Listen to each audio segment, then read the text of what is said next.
Bienvenue dans le monde des petits rêveurs. Vous êtes prêts pour une nouvelle histoire ?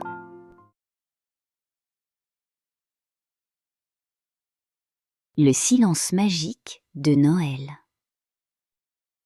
Dans le village de Clérène, la veille de Noël était toujours un tourbillon de joie.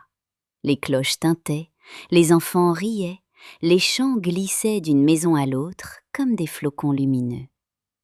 Mais cette année-là, au moment précis où le ciel passa du rose au bleu nuit, quelque chose d'inexplicable arriva. Un souffle, puis plus rien. Les cloches s'immobilisèrent, les rires se figèrent, le vent lui-même sembla s'éteindre. On parlait, on appelait, on tapait dans les mains, mais aucun son ne naissait. Le silence enveloppa le village comme une couverture trop lourde. Au centre de la place, une petite fille restait immobile. Elle s'appelait Marie. Marie était malentendante depuis toujours. Elle connaissait le monde autrement, par les regards, les gestes, les vibrations, les frémissements invisibles. Elle posa sa main sur un banc enneigé. Sous sa paume, quelque chose vibra très doucement. « Le monde ne s'est pas arrêté », pensa Marie. « Il parle simplement autrement. » Marie rentra chez elle en marchant lentement, attentive à chaque sensation. À la maison, sa maman l'accueillit avec un regard inquiet. Leurs mains se mirent à parler à leur place. « Tout est silencieux dehors », signa sa maman. « Même Noël. » Marie ferma les yeux. Elle sentit son cœur battre. Elle posa ses doigts sur la table en bois, puis sur la vitre froide. Chaque matière lui racontait quelque chose. « Le silence n'est pas vide », signa Marie. « Il est plein de choses qu'on n'écoute pas assez. » Dans son carnet bleu, celui où elle notait les sensations du monde, elle écrivit « Quand on n'entend pas avec les oreilles, on écoute avec tout le reste. » À cet instant, une légère vibration parcourut le sol. Marie enfila son manteau, prit sa lanterne et sortit. Elle savait que ce silence l'appelait. La place de Clérène semblait figée dans le temps. Marie posa sa main sur les murs, sur la fontaine gelée, sur les vitrines. Rien, jusqu'au clocher. La pierre vibrait. Marie monta l'escalier en colimaçon, éclairée par la lueur dorée de sa lanterne. En haut, les cloches pendaient, muettes, immobiles. Elle posa ses mains sur la plus petite cloche, celle des enfants.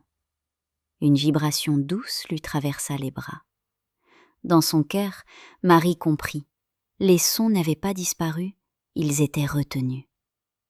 Un nom se forma en elle, porté par le frisson du bronze. Le silence blanc.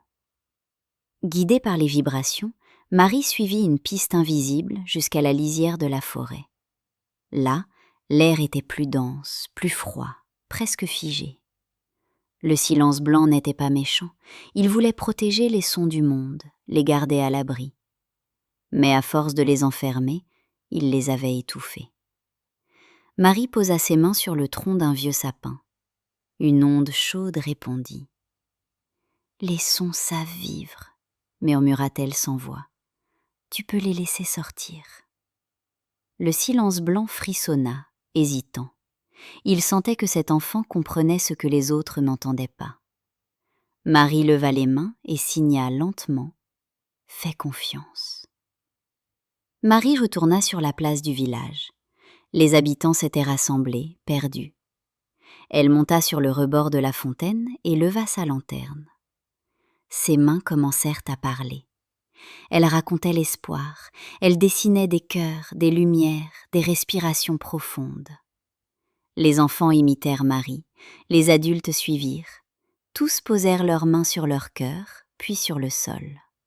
Une vague de vibrations traversa la place, les guirlandes frémirent doucement.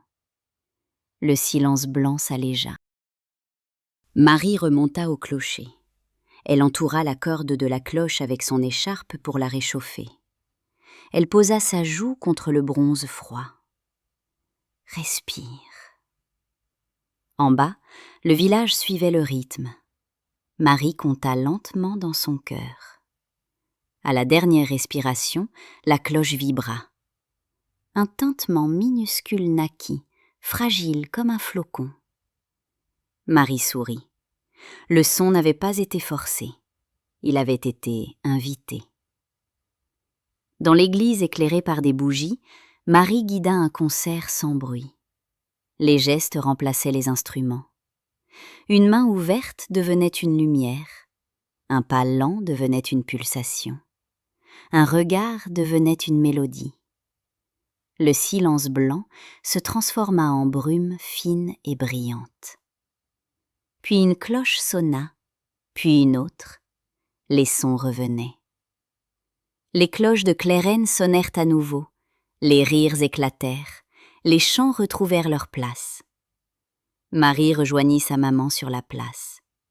Le village tout entier rayonnait.